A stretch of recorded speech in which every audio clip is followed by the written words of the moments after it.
Le Nouvel Esprit Public, Philippe Meyer, bonjour.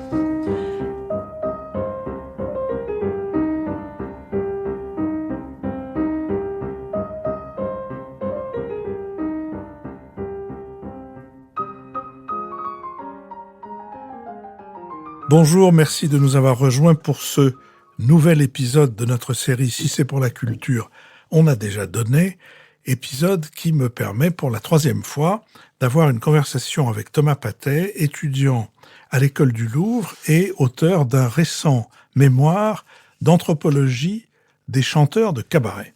Thomas Patey, rebonjour, bonjour. Rebonjour. Nous avons évoqué beaucoup de sujets, nous avons essayé de retracer l'histoire des cabarets, nous avons également essayé de comprendre quelle était l'expérience particulière de quelqu'un comme Serge Lama ou de quelqu'un comme Claude Lemel, devenu par la suite un parolier à, j'allais dire à succès, c'est pas assez, à tube, une sorte de producteur de tubes considérable, enfin encore que j'imagine vous l'avez aussi interrogé sur ses échecs. Heureusement. Et qu'est-ce qui vous a dit de ces échecs ? Que c'est très formateur. Ça, on dit tout ça. Heureusement que ça existe. Et il m'a aussi raconté les bides assommants qu'il s'est pris quand il chantait au cinéma, entre la pub et le film, et que non seulement le public n'applaudissait pas, mais commençait une discussion pendant la chanson et la finissait après. Il a dit, il y a pire que le cabaret, il y a le cinéma. Oui, ça n'a pas duré longtemps. Enfin, c'était plutôt avant la guerre, ça, non ? Ah non. Ah non, après la guerre, on faisait encore ça. Parce que Claude Lemel, il est né après la guerre. Hein, donc, il est né après la guerre ? Il est né en... Eh ben, j'aurais dit, je le prie de m'excuser. S'il nous fait l'amitié de nous écouter, je l'aurais fait naître avant.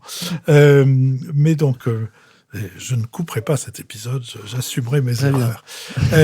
Donc, revenons à le point sur lequel nous nous sommes quittés la dernière fois, c'est-à-dire celui du cabaret comme école de l'interprétation. Vous citiez l'exemple d'Aragon qui, après avoir entendu la même chanson, J'entends, oui. Interprétée par Francesca Solville et par Catherine Sauvage, disait c'est pas la même chanson. Oui. Bon, j'imagine que, avec par exemple Marie-Thérèse Aurin, vous avez discuté de l'interprétation. Tout à fait. Qu'est-ce que Marie-Thérèse Aurin vous a appris ? Alors, Marie-Thérèse Aurin m'a dit, c'est ramener une chanson à soi. Faire d'une chanson la sienne. Et c'est là que Marie-Thérèse Aurin est peut-être celle qui illustre le mieux ce qu'est un interprète, parce que une interprète, à mon sens, est plus comédienne que chanteuse, en fait. Et Marie-Thérèse, j'ai dû la voir maintenant 7 ou 8 fois en scène. Elle fait jamais 2 fois le même concert, mais quand on retrouve une chanson qu'elle avait déjà chantée, à chaque fois, c'est une découverte, parce que il y a une très très belle archive qui permet de comprendre ce que c'est qu'être interprète. C'est le concert que Cora Vauquer a donné en 67 au Théâtre de l'Œuvre, où elle chante une chanson de Michel Aymer qui s'appelle « Notre Histoire ». Et elle chante ça très guillerette. C'est la fin de notre histoire, c'est la fin de notre histoire. Et elle s'arrête à un moment, puis elle dit « Ah, mais finalement, cette chanson... » Je vais la rechanter parce que je ne suis pas sûr que vous l'ayez bien compris. Et d'un seul coup, elle chante ça d'une façon dramatique. Et le même texte rend deux chansons différentes, en fait. Et c'est ça, je pense, être interprète. Je pense. C'est ce que j'en ai compris. Il y a ça, et puis il y a faire une chanson sienne. Et interpréter, c'est aussi, je le disais, jouer la comédie. Et ça, quand on voit Marie-Thérèse Aurin sur scène, on le comprend tout à fait. Oui, ça, j'imagine que vos interlocutrices et vos interlocuteurs auraient été d'accord sur l'idée que c'est une petite pièce de théâtre qu'il faut... En 3 minutes. Ouais. Et c'est là où on vient à l'idée que, ça c'est Claude Lemel qui me l'a dit, une bonne chanson de cabaret, elle a une chute. Et quand on prend une chanson, là je vais essayer de dégrainer le répertoire de Marie-Thérèse, si on prend une chanson comme Au nom maman, Jacques de Broncard, c'est l'histoire d'une fille qui écrit une lettre à sa mère pour la rassurer parce que son mariage se passe très très bien, très très bien. Et à la fin de la chanson, on comprend qu'elle a en fait épousé. Ça se passe très bien parce que son mari est attiré par la jante masculine. Voilà, et c'est ça qui est. Ça, c'est pas des chansons, c'est des chansons vraiment rattachées, je pense, au cabaret. C'est des chansons où le public est forcément pris parce qu'il est obligé de pour la comprendre dès l'écouter. Oui. Oui, et puis parce qu'il faut que l'interprète ait construit un suspense Tout à tel fait. qu'on sache qu'il va y avoir quelque chose de Et bizarre, mais quelque chose qui va démentir complètement les affirmations de la jeune fille à sa mère. Mais qu'est-ce que c'est? tout à fait, Est-ce qu'il la bat? Est-ce qu'il c'est boit? Est-ce ça. qu'il couche avec Et, des garçons? et ce qui est fabuleux, c'est que le fait de réussir comme ça à happer un public, il n'y a pas très très longtemps, j'ai eu la chance avec mon association d'organiser un concert. On a invité Marie-Thérèse, il y avait 10 artistes. Et en 2 chansons, parce que c'était 2 chansons chacun, on voit comme les artistes qui ont reçu cette formation cabaret réussissent à prendre un public dans les mains. Et voilà, j'ai 10 minutes, mais pendant 10 minutes, vous allez m'écouter. Et il y avait un silence. Et là, la salle s'est levée et c'était mérité. Alors, puisque nous nous sommes arrêtés au répertoire et au savoir-faire et au feu qui anime Marie-Thérèse Aurin, racontez-nous, rappelez-nous, rafraîchissez-nous la mémoire quant à Marie-Thérèse et sa carrière de chanteuse De de chanteuse cabaret et de chanteuse tout court. et de comédienne, parce que, alors, Oui. si je dis pas de bêtises, elle a joué avec De Funès, elle a commencé à Paris, je ne dirai pas l'année, avec Roger Pierre et Jean-Marc Thibault. Et ensuite, elle a égrené beaucoup de cabarets, elle a fait du lyrique, elle a travaillé, elle a fait les premières parties de Georges Brassens à Bobino, en tournée. C'est une très très belle carrière, c'est un talent magnifique, et c'est un talent surtout qui est toujours actif. Et ça, c'est fabuleux. Parce Pour dire que c'est fabuleux, vous êtes plus ou moins obligé de suggérer que Marie-Thérèse a eu 20 ans, mais qu'elle les a déposés au Mont-de-Piété oui, depuis un moment. oui, mais il n'empêche que sur scène, franchement, parce que je vous dis, je l'ai vu il y a 15 jours, hein, j'ai ramené exprès des gens de mon âge pour qu'ils voient un peu ce que c'est, et la moitié pleurait. Parce que c'est incroyable de voir ces gens-là qui portent sur son dos, parce que c'est terrible, mais c'est un peu les derniers de l'espèce, qui portent sur leur dos toute une génération, qui veulent montrer ce qu'ils ont fait, voilà ce que c'était la rive gauche, voilà ce qu'on a été comme révolution, et qui offrent tout sur scène, tout. Et qui réussissent à chanter du Léo Ferré, du Jacques de Broncard et du Barbara, et qui fait exprès, Marie-Thérèse, de chanter des chansons qui ne sont pas connues. Ça, Oui. elle le fait exprès, parce que elle part du principe qu'une chanson pas connue est faite pour être connue, et puis des textes, je veux dire, c'est pas un refrain et 2 couplets. Vraiment, c'est un exercice magnifique. Et je ne peux que conseiller les auditeurs à essayer de voir les dates à venir de Marie-Thérèse Aurin. On doit pouvoir mettre ça sur le site en même temps que l'annonce de nos différents entretiens. On a parlé, mais on a juste évoqué le cas de Marie-Paul Bell, dont je ne suis pas sûr que beaucoup de gens sachent qu'elle a commencé au cabaret derrière ce piano de l'écluse. Marie-Paul Bell, elle me permet de dire à quel point j'ai eu affaire à des gens, certes, qui... En fait, ils m'ont parlé de leur vie quand ils avaient mon âge. Donc ça, c'est génial. C'est vraiment génial. Ça permet une comparaison parfois qui me fait peur. Et Marie-Paul Bell, elle est de ces gens qui ont fait des études brillantes, qui à 24 ans avaient un salaire mirobolant, parce qu'elle travaillait dans une boîte privée américaine, et qui est arrivée un jour dans son bureau et qui a dit « Je peux plus.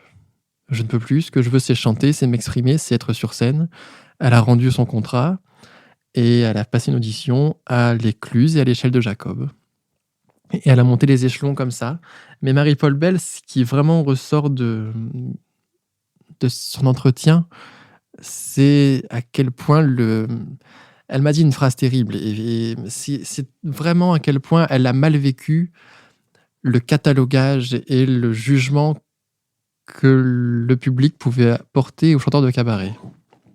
C'est-à-dire chanteuse intello, chanteuse... Ça, elle en a souffert parce que, par exemple, et ça, j'ai du mal à le croire, mais je ne peux que la croire, quand elle a sorti son 3e album en 73, je crois, où figure La Parisienne, qui a été son grand succès, elle est allée le soir même chanter à l'Échelle de Jacob, et des gens du public lui ont dit « Oh, maintenant que vous êtes célèbre, on ne viendra plus vous voir. » Bon, il y a un pourcentage de gens légèrement...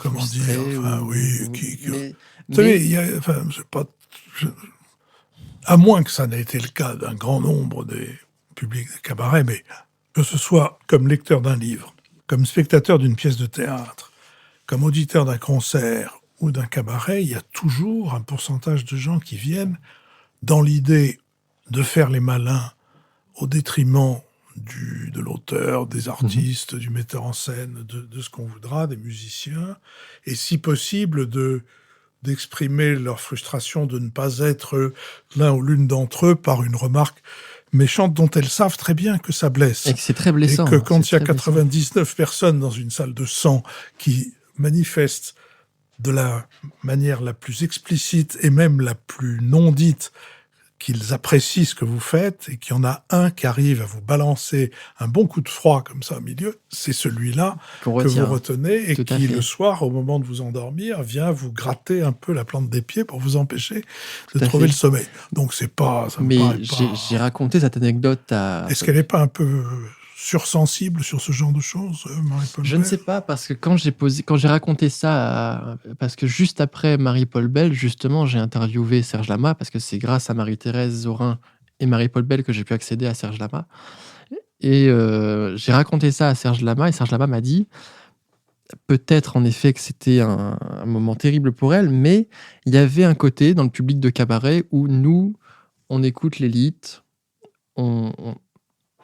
et qui pouvait être, par exemple, c'est cette opposition qui existe dans les années 60 entre la chanson rive gauche et la chanson yéyé, en fait.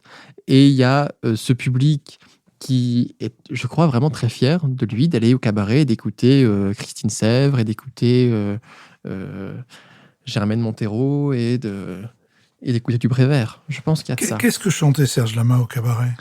Alors, il chantait, sa première chanson, c'est « À 15 ans ». À 15 ans, j'avais la meuf fière et c'est sa première chanson, en fait. Ouais. Et après, il a chanté que ses propres chansons qu'il avait... là, le nom de son auteur va m'échapper. Ça reviendra. Mais il chantait ses chansons. C'est un auteur-interprète, pas compositeur. Oui. C'est peut-être pas tout à fait à l'écluse la tonalité générale du répertoire de ses camarades. Non. Et c'est peut-être ça qui l'a pas sauvé. Et qu'il avait sans doute tout ce qu'il fallait pour devenir le Serge Lama qui est capable d'enflammer l'Olympia, je l'ai vu, et la comparaison avec Beko, qui était son maître, ou avec Charles Aznavour, c'est tout à fait, me semble-t-il, justifié. Je crois que Charles Aznavour qui n'est pas resté très longtemps au cabaret, mais il y a eu plus facilement sa place parce que c'était le duo. Avec Pierre Roche et Charles Aznavour, et qu'ils avaient bien digéré le jazz. Tout à fait. D'ailleurs, quand on écoute le Feutre Topé ou quand on écoute Retour, ou La Monnaie, Départ Express, tout ça, ça va tout à fait dans... Moi, j'imagine une salle enfumée, les deux au bout qui font ça, et je l'imagine totalement. Oui, ils étaient musicalement l'équivalent des auteurs des textes, des chansons, des autres chanteurs de ce cabaret. Dans le cas de Marie-Paul Bell, sur lequel nous nous étions arrêtés un instant, elle est restée combien de temps au cabaret ? 3 ans. 3 ans. Après, elle a été longtemps la première partie de Serge Lama, justement. Et après, elle est revenue. Après, elle a été très présente à la télévision. Ça a été une actrice une chanteuse très populaire quand même. Elle était très liée à Françoise Ballet-Joris, qui était elle-même une romancière qui était extrêmement populaire. Et elle chante là jusque dimanche. J'y étais il y a 2 jours, j'y retourne ce soir et j'y vais dimanche. Elle est au Théâtre de Passy en ce moment et c'est très émouvant parce qu'elle retourne. Je crois que ça fait 200 places, le Théâtre de Passy. Et on retrouve une artiste qui a le public, la proximité avec le public lui manquait. Et on retrouve vraiment, et j'espère qu'elle ne se vexera pas, mais j'ai assisté en la voyant il y a 2 jours à une prestation de cabaret d'une très grande qualité, vraiment. Avec ça dure 2 heures, mais c'est très bien construit. Les chansons méritent une qualité d'écoute assez impressionnante et c'est vraiment très bien. Donc on va supposer que le cabaret est une espèce d'école de vérité pour les interprètes. Ah, tout à fait. Et ça ne pardonne pas. Si le public sent qu'il y a de la triche, c'est terrible. Et c'est ce qui est arrivé à Claude Lemel, parce que Claude Lemel me l'a dit, je ne suis pas interprète. À la rigueur, chanteur, mais je ne suis pas interprète. Et ça, le public... D'ailleurs, Claude Lemel, lui, est arrivé une chose terrible, c'est qu'il a été engagé pour 15 jours, et au bout d'une semaine, il a été viré. Parce que le public ne répondait pas. C'est sur cette note triste, pour une fois, que nous allons terminer notre entretien d'aujourd'hui et donner rendez-vous à nos auditeurs mercredi prochain pour un nouveau bada de notre série « Si c'est pour la culture, on a déjà donné ».